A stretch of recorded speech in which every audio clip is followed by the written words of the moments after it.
iniciar mais uma série de mensagens sobre ensino baseado na Epístola de Paulo aos Colossenses. E o tema dessa série de mensagens, de 5 mensagens que nós estaremos realizando agora no mês de janeiro e fevereiro, é a supremacia de Cristo. A supremacia de Cristo, em de redirecionar a nossa história, em redirecionar os nossos valores, em redirecionar os nossos relacionamentos, em redirecionar a nossa agenda, em redirecionar a nossa família. Nós acreditamos que Cristo, e somente Cristo, nós não precisamos mais de outra pessoa, nós não precisamos de um outro complemento. Somente Cristo, somente o Filho de Deus encarnado, que veio aqui, que morreu por nós, que ressuscitou e que está sentado ao lado direito de Deus Pai e intercede por nós, somente Ele, argumenta o apóstolo Paulo em Colossenses, é capaz de redirecionar a nossa história, de redirecionar os nossos valores, os nossos relacionamentos, a nossa agenda ou as nossas prioridades e a nossa família. E hoje nós vamos dar início a essa série com o seguinte tema: a supremacia de Cristo em redirecionar a nossa história. Mas antes de nós analisarmos o texto, eu queria mostrar para vocês mais ou menos um mapa, mais ou menos onde ficava a cidade de Colossos. O que vocês estão vendo aí é o mapa da Ásia Menor, e esse quadro amarelado, ele está focando justamente na região da Ásia Menor, que hoje é a atual Turquia. Okay? Então aí você vê Éfeso, Hierápolis, Laodiceia, e mais embaixo, lá embaixo do quadro amarelo, você está vendo a cidade de Colossos. Ok? Algumas características dessa cidade. Por exemplo, Colossos era uma cidade economicamente próspera. Tinha terras férteis, porque na cidade de Colossos passava um rio chamado Rio Lico. E esse rio fazia com que as terras eram prósperas, eram auspiciosas para a plantação, para a agricultura. Essa cidade também circulava um grande fluxo de comerciantes, pessoas de várias cidades ao redor, pessoas da redondeza iam até Colossos fazer compra, ir no shopping lá da cidade de Colossos. E também essa cidade tinha uma gama de indústrias, de grandes indústrias de tecelagem. Então era uma cidade industriária, era uma cidade próspera, era uma cidade que estava economicamente subindo, crescendo. A população de Colossos, ponto 2, era constituída de nativos, pessoas nascidas na própria cidade de Colossos, gregos e judeus. Basicamente, bem parecido com a nossa cidade, né? Aqui tem gente de São Paulo, aqui tem gente do Rio de Janeiro, aqui tem gente que é baiano, aqui tem gente que é mineirinho, aqui tem um sincretismo muito grande, uma reunião de pessoas de vários lugares diferentes. Então, na cidade de Colossos também existiam pessoas de várias etnias diferentes. A cidade de Colossos possuía um grande sincretismo religioso. Então, na cidade de Colossos tinha a igreja católica, na cidade de Colossos tinha a igreja evangélica, a igreja evangélica tinha os batistas, os presbiterianos, os assembleanos, a igreja católica, lá tinha espiritismo, lá tinha o candomblé. Então tinha uma gama, um leque muito grande de religiões. E por último, a igreja foi fundada por um cara chamado Epáfras. Não foi Paulo que foi fundar a igreja de Colossos. Paulo, pelo menos historicamente, pelo que a gente sabe, nunca pisou os pés na cidade de Colossos. Mas esse cara aqui, Epáfras, ele fundou a igreja, e essa igreja se reunia na casa de um homem chamado Filemon.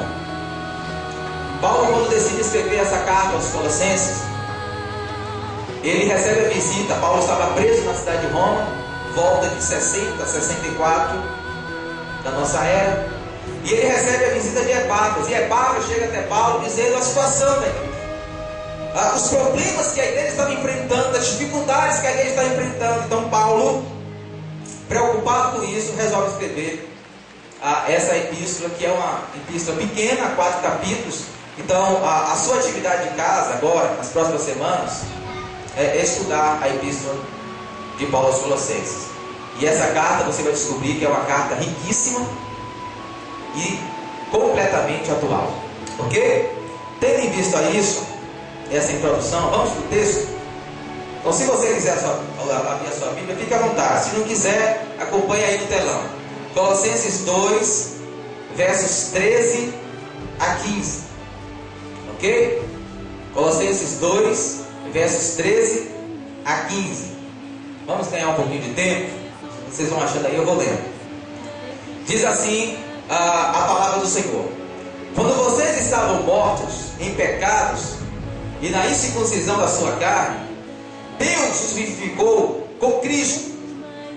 Ele nos perdoou todas as nossas transgressões e cancelou a escrita de dívida que consistia em ordenanças e que nos era contrária.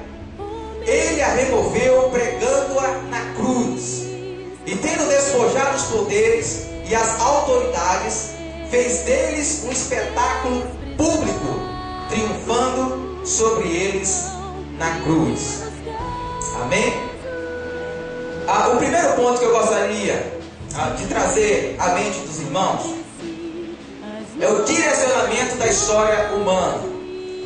E Paulo indica em que direção os seres humanos estão caminhando pela seguinte expressão, versículo 13: quando vocês estavam mortos. Aí a palavra morto, o adjetivo mortos ou o substantivo mortos pode significar 3 coisas. Primeiro, uma morte física, que é a separação do corpo da alma. A morte espiritual, que é uma separação da alma, do homem em relação a Deus. E por último, a morte eterna, que é a separação completa do homem em relação a Deus. E Paulo argumenta que esse adjetivo mortos, vocês estavam mortos, indica a trajetória de homens e mulheres, a trajetória histórica de homens e mulheres que estão mortos espiritualmente, mortos em relação a Deus. E Paulo diz que, em primeiro lugar, essa palavra mortos, ela traz à memória, traz à tona uma história de autonomia. Observe comigo. E quando Paulo diz, quando vocês estavam mortos, o verbo estar indica um estado de continuidade.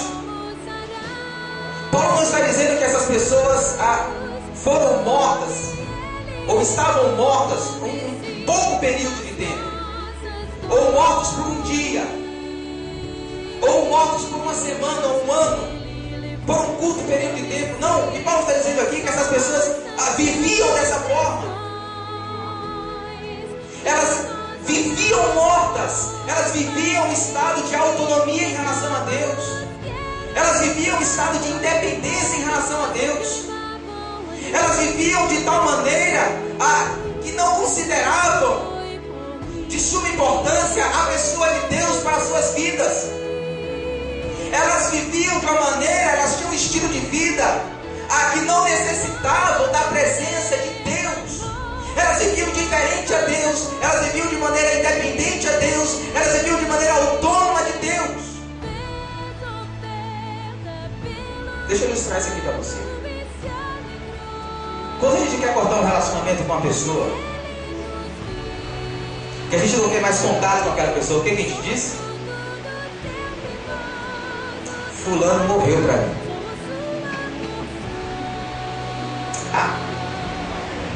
A namorada, quando está chateada com o namorado, que não quer mais saber dele. Ah, fulano morreu. Eu não quero saber nem mais pintar de ouro aqui na minha frente. Quando pessoas dizem isso, fulano morreu para mim, essas pessoas estão dizendo que aquela pessoa não é mais importante para as suas vidas, que aquela pessoa não faz mais sentido para as suas vidas, que aquela pessoa não é mais importante para nos trazer realização, para nos trazer felicidade, para nos trazer alegria. Nós não precisamos mais daquela pessoa para viver satisfeitos.